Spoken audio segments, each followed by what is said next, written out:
le referai pas. C'est bon. Bonjour. Bon alors pour commencer cette vidéo, on va installer le rack pour les radiateurs. Radiateur d'eau, tac tac tac. Radiateur d'huile.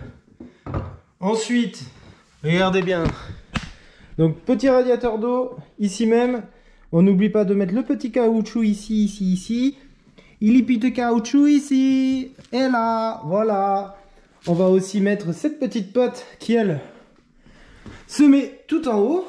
Et donc ça, c'est pour tenir le radiateur, le klaxon, faire passer le faisceau. Enfin, c'est un schmilblick, cette petite pièce. Il y a presque tout qui est dessus. Et pour ceux qui ne remarquent pas la différence entre mon noir et la couleur du cadre, ici, vous arriverez à bien voir la différence. Je sais pas ce que c'est. Donc là, on a les carénages qui sont rangés. Vous avez pu voir dans la vidéo de mardi soir. Et ici même, la vis que j'ai cassée, qui m'a été envoyée par un certain Alain. Merci Alain de me l'avoir vendue. J'attends aussi des nouvelles pièces qui doivent arriver. C'est des petits trucs à droite à gauche. C'est rien d'important. Et ici même, vous avez le lot de vis et de petits caoutchoucs qui sont en nettoyage. Bien sûr, je fais tout avec de l'essence. Ensuite, l'essence, je la récupère et je la mets dans ma Mini Cooper. Voilà. Donc alors là, ici, on a les cales. On a des petites cales qu'il faut rentrer à l'intérieur du bloc. Ben voilà, maintenant qu'elles sont rentrées, j'arrive plus à les sortir, bref. Et ensuite, on doit mettre ça comme ceci. C'est du M6x30. Donc, hop. On met une fois de chaque côté. Ici, les deux écrous. Et avec la ligne d'échappement, ça va pas être simple. J'y avais pas pensé.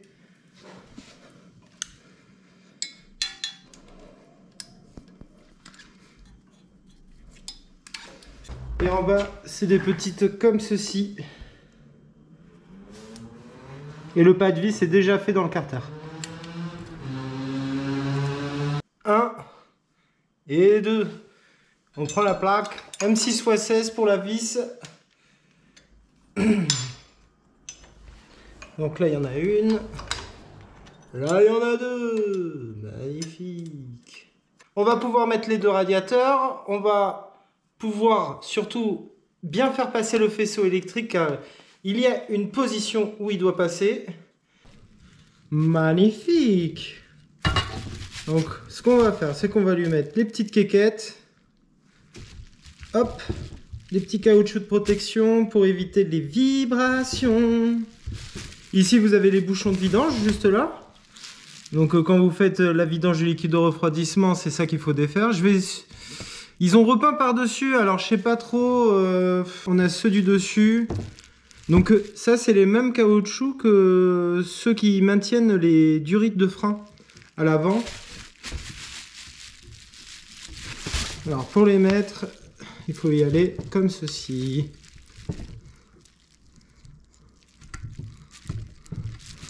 Tac. Et moi ce que je fais pour bien les mettre, c'est que, voilà, vous voyez, je mets, et voilà, protection du premier fait, et là on va faire le deuxième. Donc je vérifie qu'il ne soit pas cassé entre les deux, on est bon.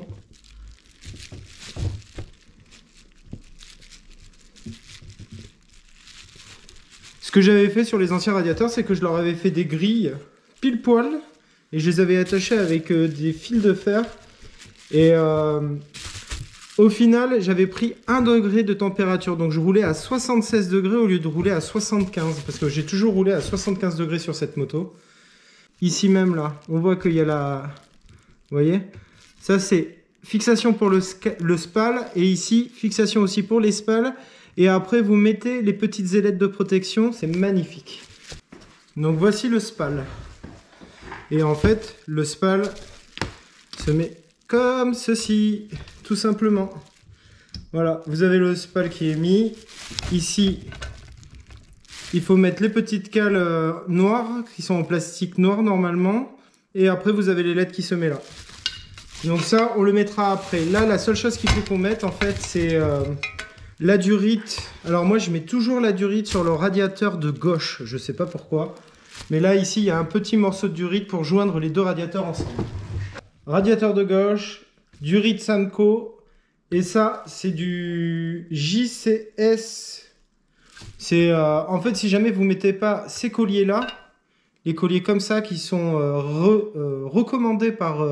Samco Sport, et bien en fait vous n'avez pas de garantie sur les durites, car les durites sont garanties à vie. Si je dis pas de bêtises, oui, c'est garanti à vie.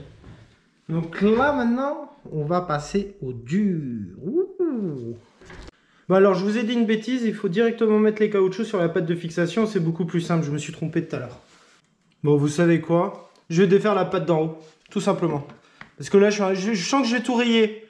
Donc j'enlève la pâte d'en haut.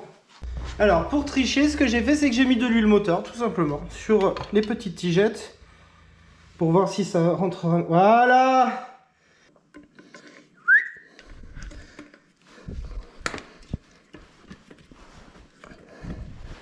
Hop là!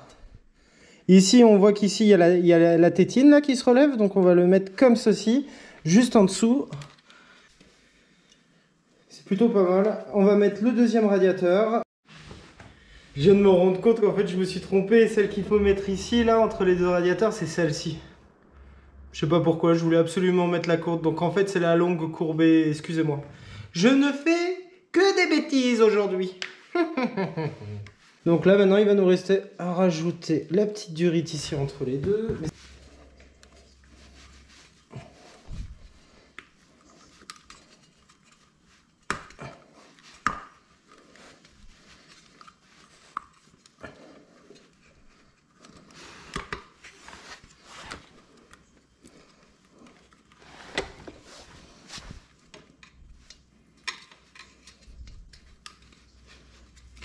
Hop là!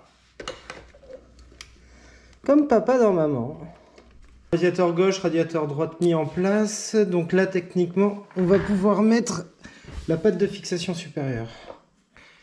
J'ai remodifié le passage. Vous voyez, je l'ai fait passer en fait par en dessous, par là. Comme ça, là, ici, la pâte, elle est bien plaquée. Il y a pas mal de mouvements. Les trous sont en face des trous et les trous sont en face des trous.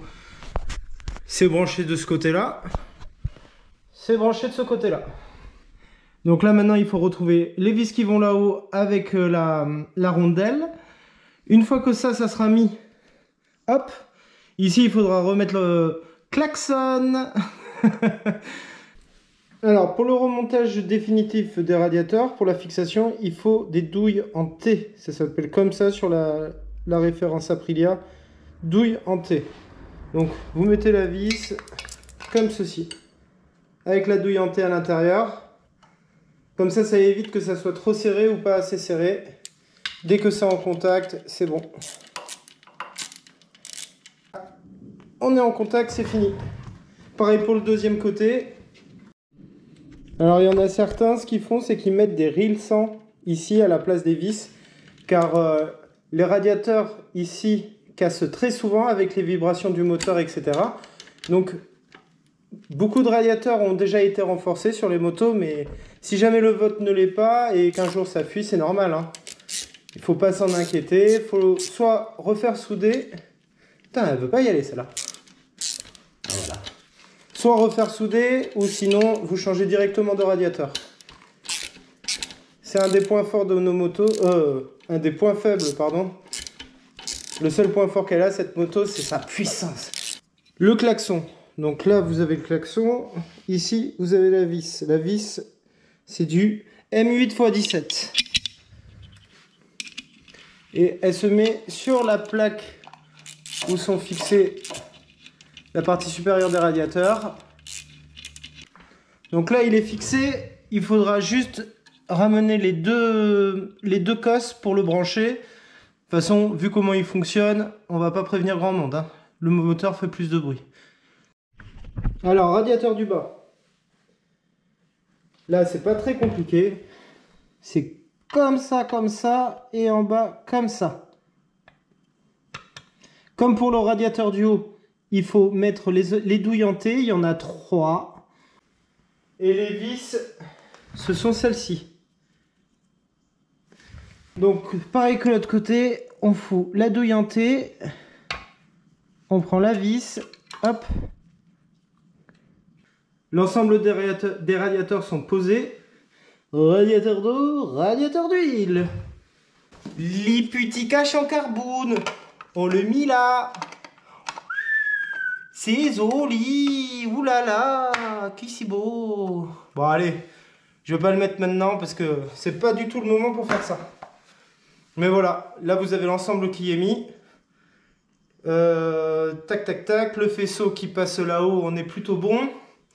Là, ça c'est donc les deux fixations pour le cache pot d'échappement. Et puis voilà. Montage d'espale tant qu'on y est. Ici, regardez.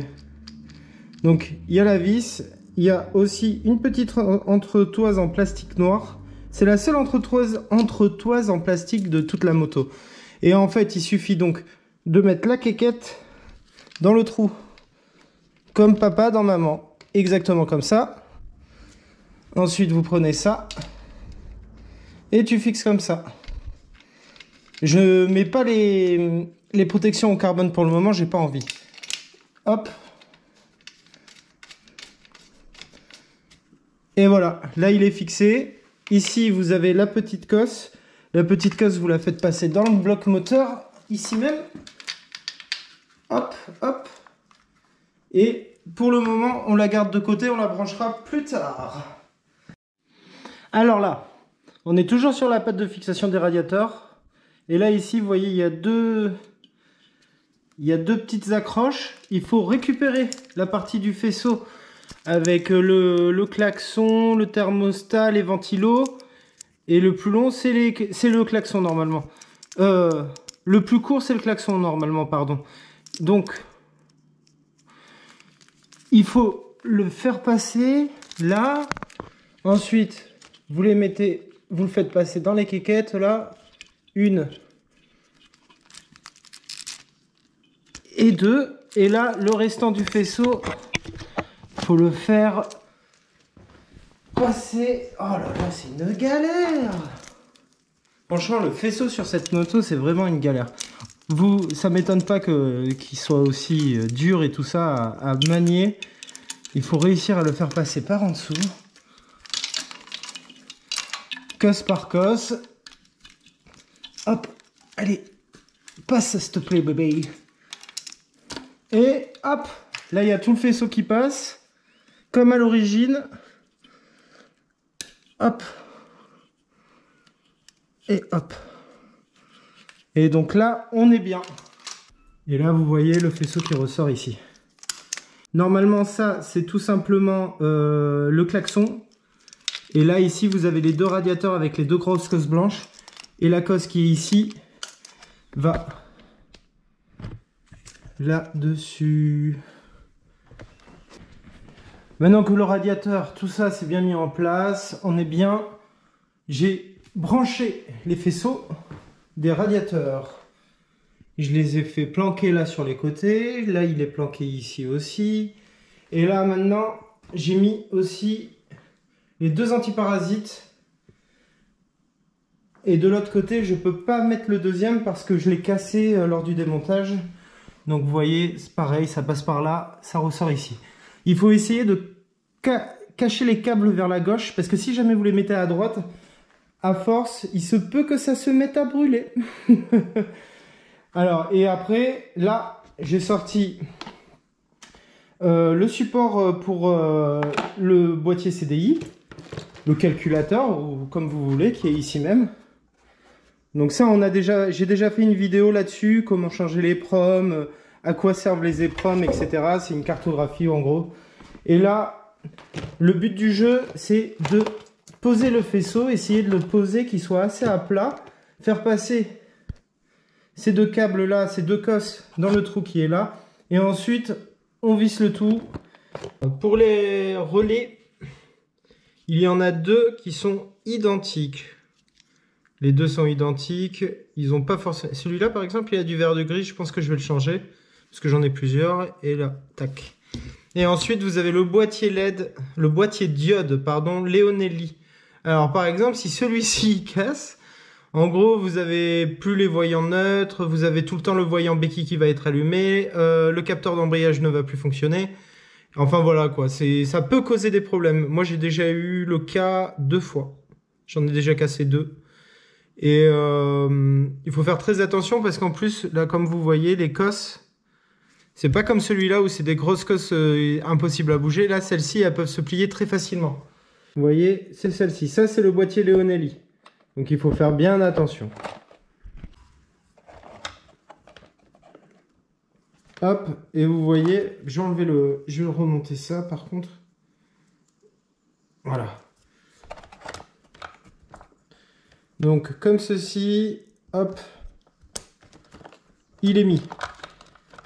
Alors lui, généralement, il est là. Ensuite, ça, je vais le faire... Alors, ça, j'ai perdu les vis, donc ça dégage. C'est bon. Je ne retrouve pas les vis, donc... ça, on le laisse là. Ici, ça, c'est le feu arrière, clignotant de droite. Et ici, vous avez le clignotant de gauche. Et...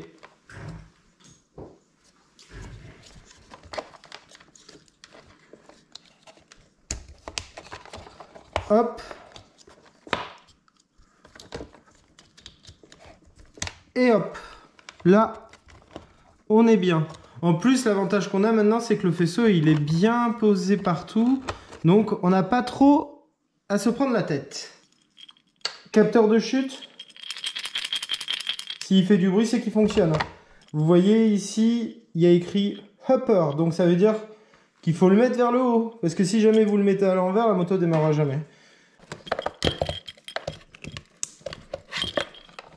Et là, ensuite, hop, ici même, tout simplement. Relais démarreur, vous voyez. Donc sur les premières générations, on est équipé avec un relais de démarreur en 50 ampères. Donc c'est pour ça que des fois, vous avez le relais qui va lâcher ou quoi que ce soit, ou sinon il va avoir du mal à lancer la gouache. Donc ce qu'il faut faire, c'est passer en 150 ampères.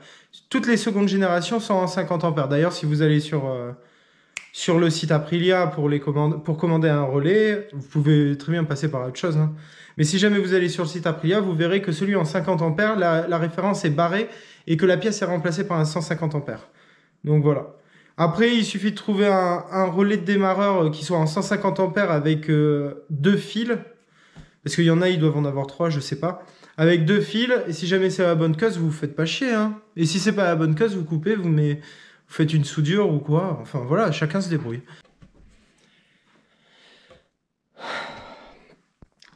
Avec un peu de chance, je me suis pas trop trompé.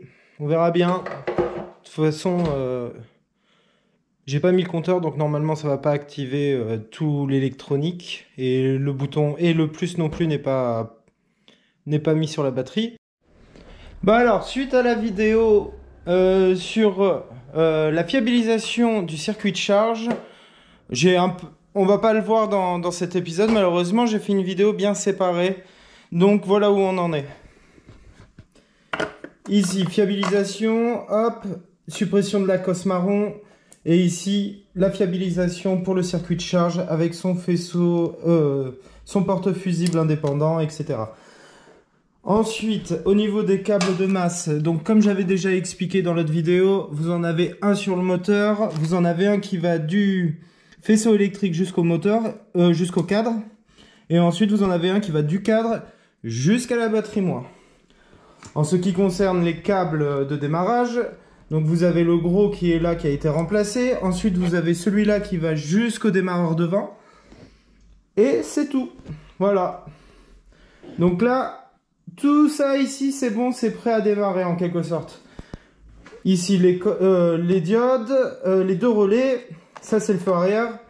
Le boîtier Rotax, il est mis en place. Alors, voici mon compteur.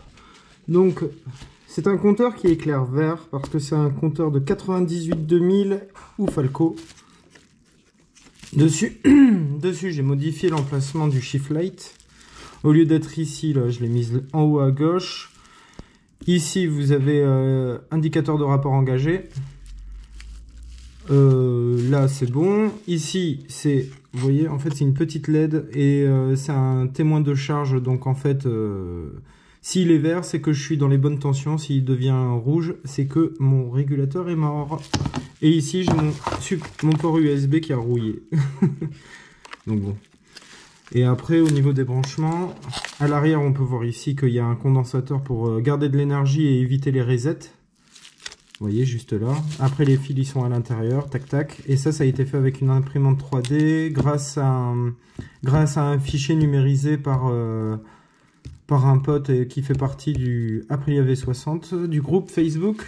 Ici, vous avez les branchements pour le port USB et pour la diode. Le tout est mis ensemble. Et là, le fil rouge qui sort, c'est pour l'indicateur de rapport engagé. Voilà, vous savez tout. Oh putain. Là, bon déjà j'ai branché la batterie avec les deux cosses supplémentaires. Pour le cos de régulateur, le plus et le moins. Donc là on est bien. Mais là il y a gros stress là. Allez, on y va. Oh shit. Pourtant il a fait le bruit.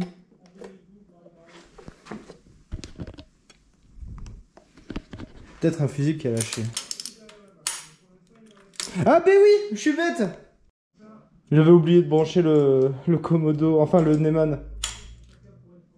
Et donc là, j'ai pas de lumière. Putain, pourtant je les ai changées. Hein. Ah, j'ai changé toutes les ampoules, mais ça veut pas. On va essayer. Ben non, je peux pas essayer. Bon, déjà, le compteur s'est allumé. Ouais, j'ai que le compteur qui est allumé pour l'instant. Donc il va falloir que je voie mes branchements parce que comme j'ai pas les branchements d'origine, vous voyez, j'ai tout modifié. Attendez. Donc vous voyez, j'ai tout modifié là. C'est pas à cause d'origine. Donc il va falloir que je regarde tout ça là parce que je sais pas. C'est un peu le schmilblick, je m'en souviens pas. On a les pleins phares. Les clignotants, ils clignotent tout petit parce que comme c'est des clignotants à LED, à l'arrière, j'ai pas mis... Ah, voilà, ouais, donc c'est bien ça. Comme j'ai pas mis les résistances et il n'y a pas les clignotants à l'avant et que les clignotants à l'avant ont les résistances, c'est pour ça que là, je suis en warning, mais en tout cas, ça fonctionne. Le klaxon, il a jamais marché aussi bien.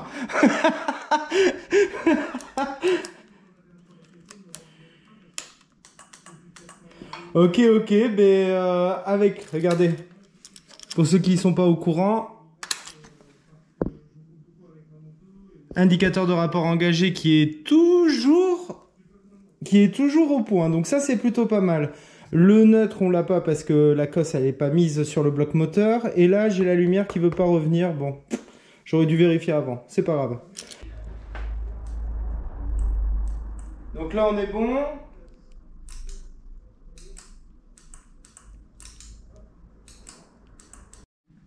Bon alors j'ai avancé.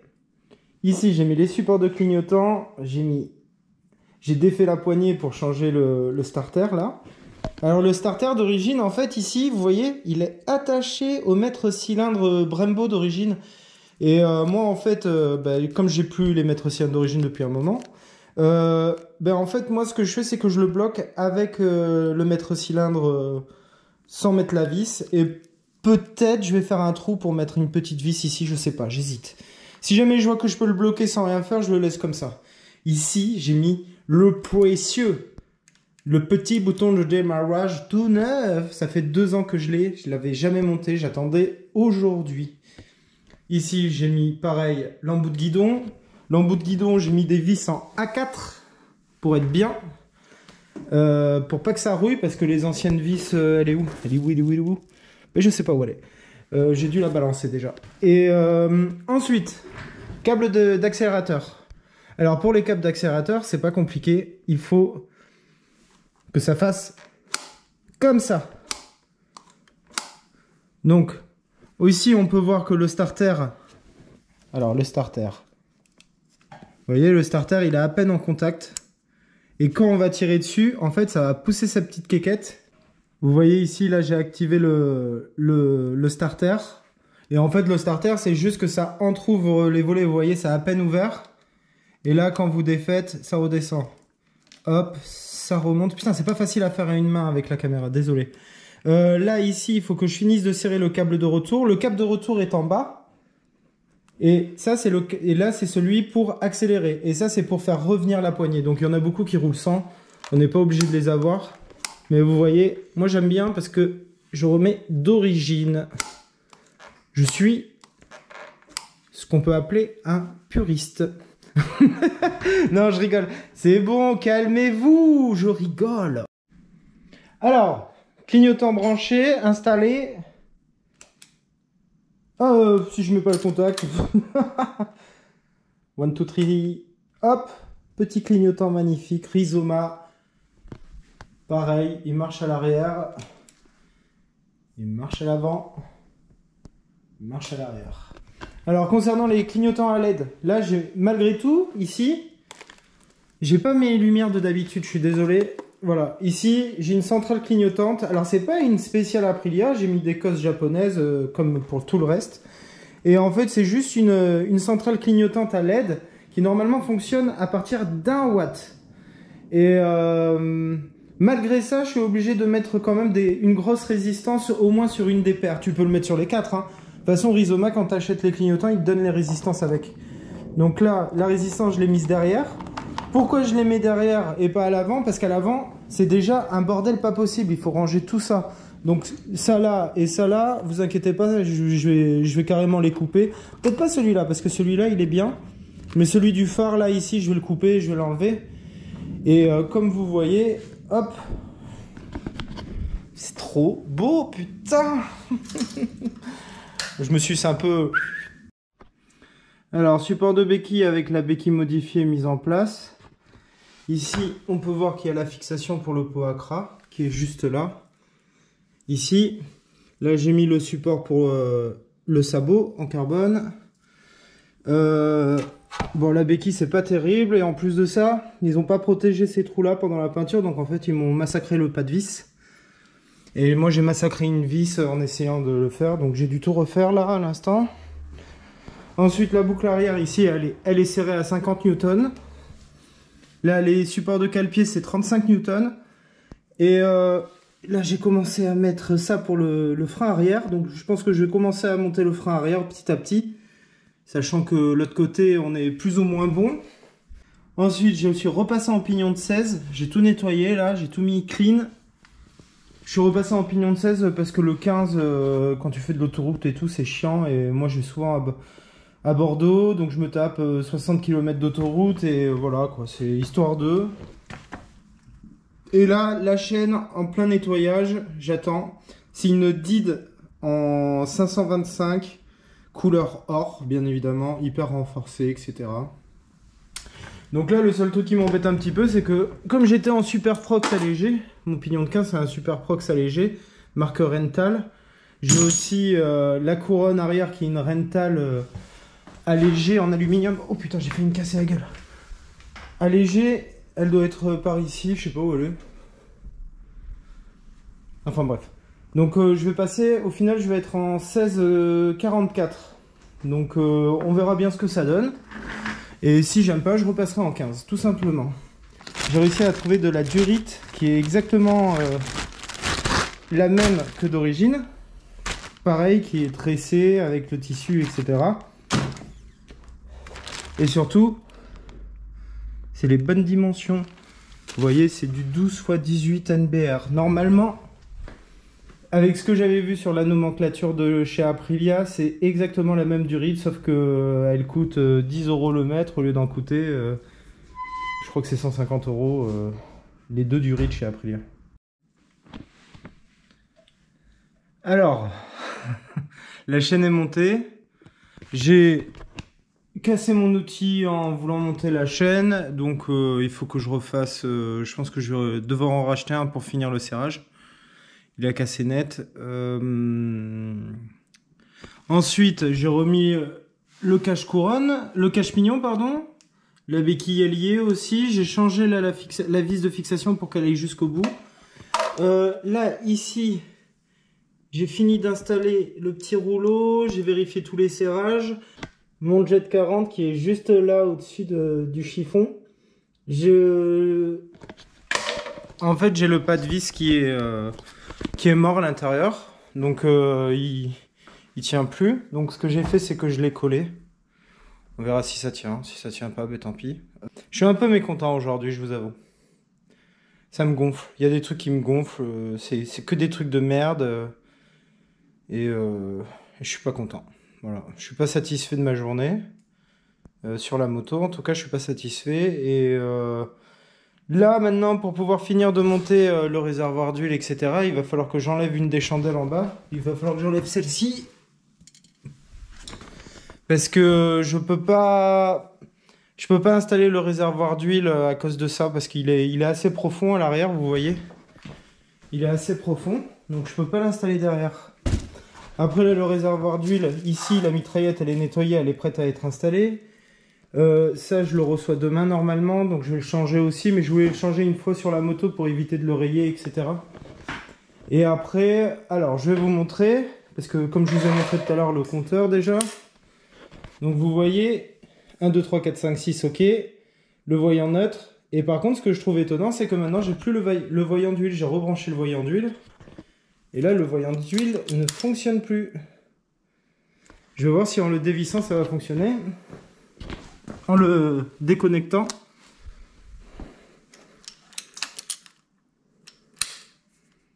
Non, il s'allume plus pour le coup. Bon. Ben écoute, j'aurai jamais de voyant d'huile. De toute façon, si le moteur il casse, quand le voyant s'allume, c'est trop tard. Hein. Que voulez-vous que je vous dise? Alors, je viens de mettre en place tout ce qui est circuit de refroidissement. Donc là, en fait, il y a une durite qui sort, une toute petite durite qui sort là. Il faut la faire longer jusqu'au cylindre. Et elle ressort ici. De là, il y a un T en plastique. Et là, normalement, c'est une durite noire. Là aussi, c'est une durite noire, mais je les ai changées. J'ai mis la durite jaune Samco à la place. Normalement, c'est pas son emplacement, mais voilà, maintenant, c'est son emplacement. Ici, ensuite, il y a la durite qui va de là jusqu'au remplissage ici. C'est-à-dire qu'en fait, quand il a besoin d'eau, là, il y a le robinet qui s'ouvre. Et donc, hop, le liquide de refroidissement part ici et on rajoute pour tout le circuit de refroidissement. Ensuite, ici, il y a l'évacuation que j'ai fait amener là. Et comme la durite n'est plus assez longue, vu que j'ai coupé sur cette durite-là, j'ai mis un T en plastique de jardin pour les aquariums, etc. Pour pouvoir remplacer le morceau de durite qui manque. Et là, ici, vous voyez, il y a toutes mes durites qui sortent, durites d'évacuation. Donc pour l'instant, elles sont juste posées. Hein. Rien n'est définitif, encore une fois. Le seul petit truc qui m'embête, c'est que là, ils n'ont pas peint assez. Ils n'ont pas assez peint, donc peut-être que je vais m'arranger. Et là aussi, je vais changer ça. Parce que ça, c'est pas assez bien. Je vais en mettre un de 10. Et je vais essayer de voir pour repeindre un petit coup en noir là, ici, pour cacher cette partie-là. J'aime pas du tout. Donc voilà ce que ça donne.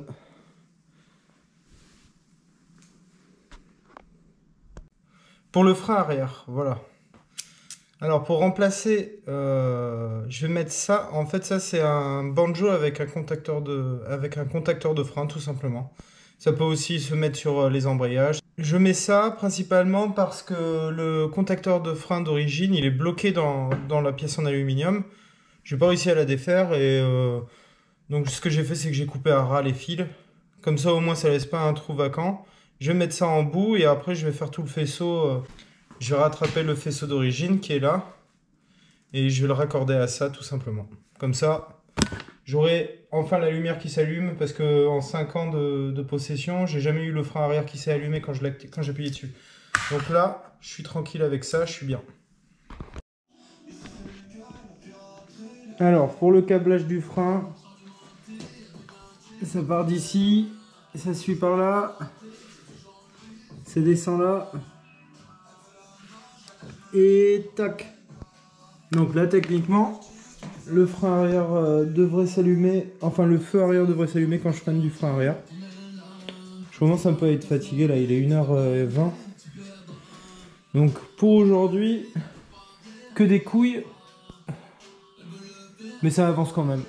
Et surtout j'aime bien là, tout le jaune là, ça va bien aller avec le vert. La chaîne, elle est là. Bien or, bien propre. J'ai enlevé la jante pour éviter de continuer à l'abîmer. Le sélecteur il est positionné et réglé. D'ailleurs n'oubliez pas que si vous défaites là, cette vis là, vous pouvez le positionner ici, en bas, en haut. Enfin, il est vraiment réglable dans tous les sens et ça c'est bien. Parce qu'il n'y a pas beaucoup de motos qui le proposent ça quand même. J'ai reçu quelques pièces. Bon c'est pas grand chose hein. J'ai reçu un nouveau support pour l'étrier arrière. Ici, j'ai mis des vis en titane. Alors, ce sont ces vis-là. Et ces vis-là, ce sont les mêmes que pour les disques de frein. Donc, à l'avant, bon, la jante, elle est là-haut. Vous voyez, à l'avant, pareil, j'ai les disques en titane. Mais par contre, sur la jante arrière, il ne faut pas mettre de vis en titane parce que ici, vous avez le capteur de vitesse. Et le capteur de vitesse se référence grâce à ces vis-là. C'est aimanté. Et comme le titane, ça s'aimante pas, ça ne fonctionne pas. Voilà pourquoi j'en ai en trop. Il m'en reste encore 3. Et c'est dommage, il m'en manque une. J'en aurai une de plus. Je pourrais mettre à la place de mes cale-pieds, enfin des fixations d'échappement, je pourrais mettre les vis en titane, mais j'en ai que 3. Donc pour l'instant, ça va rester comme ça. Ensuite, j'ai reçu un Komodo pour remplacer mon vieux.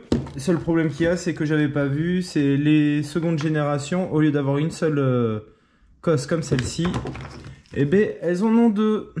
Et j'ai pas envie de me fatiguer, donc je le remets en vente. Si quelqu'un est intéressé, je le mets en vente à 20 € sans les frais de port. J'ai aussi reçu une petite jauge. Et j'ai reçu ça pour la boîte à air, pour éviter que l'huile coule sur le moteur. En fait, vous enlevez... c'est en fait un système de trop-plein, vous enlevez le bouchon et comme ça vous pouvez enlever l'huile. C'est comme une catch can sur les voitures. J'ai reçu aussi pas mal de visseries. Et en fait là j'ai rebranché mon feu arrière. Le compteur je m'en suis pas encore occupé, j'ai pas envie. Là ici j'ai remonté tout ce qui est frein. Hop, donc tout le freinage arrière est mis en place avec la durite qui est décalée côté extérieur plutôt que côté moteur pour éviter les surchauffes. Vous avez aussi le capteur de frein qui est sur le banjo maintenant.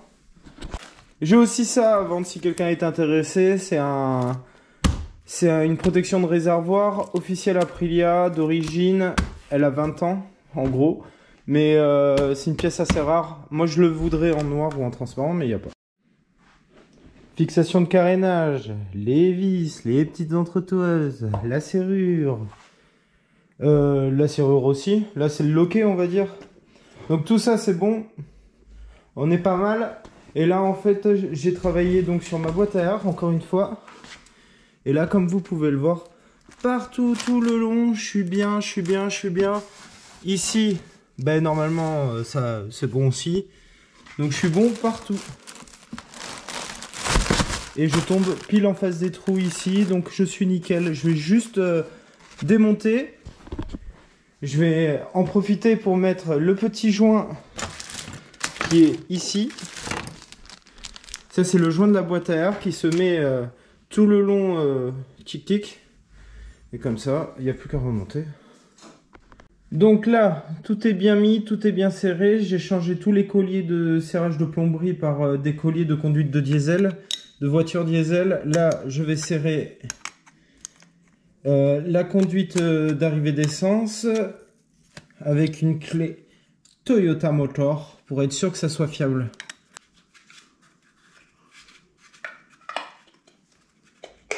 Hop là. Donc maintenant, je suis tranquille, je suis sûr de ce que j'ai fait. Et là, on va essayer.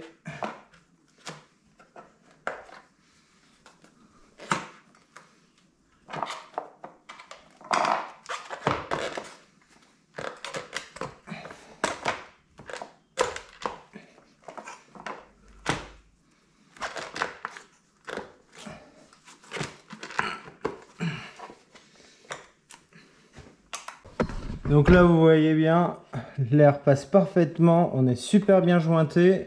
Il n'y a pas un pet de jour. Ici, tout est bien mis, tout est bien positionné. Là, la quéquette, elle sort bien. Là, le petit morceau de plastique pour éviter que ça coule sur le moteur. Ensuite, ici, il faut que je remette ma quéquette. Je vais en refaire une, je pense pas ici.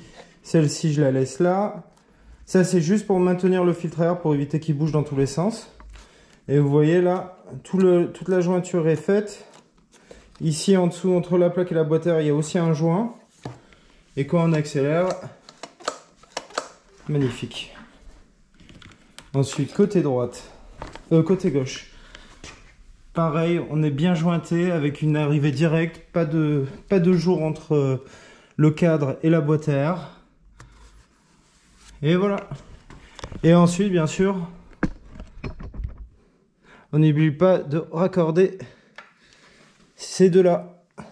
Parce que sinon, vous allez finir avec beaucoup d'huile partout sur la moto. Ça, et après, on met le petit calculateur. Je sais pas comment il s'appelle. Moi, il bouge souvent, donc je pense que je vais mettre un coup de pistolet chaud ou quoi pour bloquer. Pour le bloquer, parce qu'il bouge. Il bouge énormément. Ya, le précieux! Ouh là là là là là là. Ça va être joli, ça. C'est pour des pièces comme ça que j'aime la Tuono, que j'aime Aprilia. C'est pour des pièces comme ceci. Alors oui, toutes les marques le font aujourd'hui, mais là on est en 2003 les gars. Ça qu'il faut se dire, c'est que c'est une moto de 2003. Franchement, ceux qui me disent que c'est pas beau, c'est des rageux, point barre. Carbone, carbone, carbone. Ah bah tiens. Attendez de l'autre côté. Mais tiens, carbone. Oh là là là là là là, j'ai même pas nettoyé le reste, je suis en train de monter des pièces. Bon, je vais m'arrêter là. Je vais m'arrêter là parce qu'il est 20h30. Après, il y a le catch à 21h. Et c'est nouveau rituel depuis 2-3 semaines. C'est de mater le catch. Donc, prochain épisode, on va monter les carénages, hein, je pense. Hein. Ça va être le plus simple. Hein. On va monter les carénages. On va continuer à se faire plaisir. Ça va être beaucoup mieux. Ça va être un épisode beaucoup mieux à supporter pour mon mental. Et je vais essayer de faire un paiement en 3 fois pour pouvoir commander les 2 mètres cylindres, l'huile, le filtre à huile, de l'huile, les cavaliers Brembo. De toute façon, j'ai une liste. Je sais pas si j'ai mon carnet ici. Si, là, j'ai mon carnet.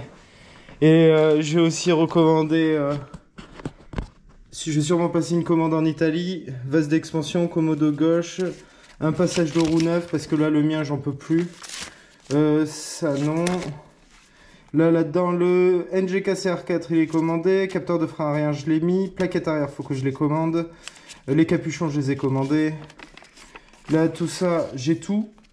Alors j'ai un petit dilemme, c'est est-ce que je remonte, parce qu'en fait j'ai commandé, donc ça c'est les mousses pour les rameurs qu'on met sur le cadre, mais vous voyez ceux-là c'est ceux pour des mousses, pour des rameurs d'origine en plastique, ceux qui sont en carbone, je sais pas où je les ai mis, mais ceux qui sont en carbone en fait ils sont beaucoup plus fins, ils font la moitié de l'épaisseur et les trous sont un peu plus larges, moi je sais plus où je les ai mis, mais ils sont par là. Donc j'hésite à en recommander parce que bon ça a encore un coût à 30 balles pour 2 petites bouts de mousse alors que je peux très bien les coller avec mes colles etc que j'ai. Vous voyez, ça c'est ceux, bon il est un peu cassé là mais si jamais je le recolle ça va pas se voir je pense. Je pense que je vais les réutiliser parce que c'est des pièces qui commencent à être très rares. Donc voilà, passez une bonne soirée, bonne journée, merci d'avoir regardé et merci de me soutenir en regardant les vidéos, c'est toujours ça. Bonne journée, bon week-end, ciao.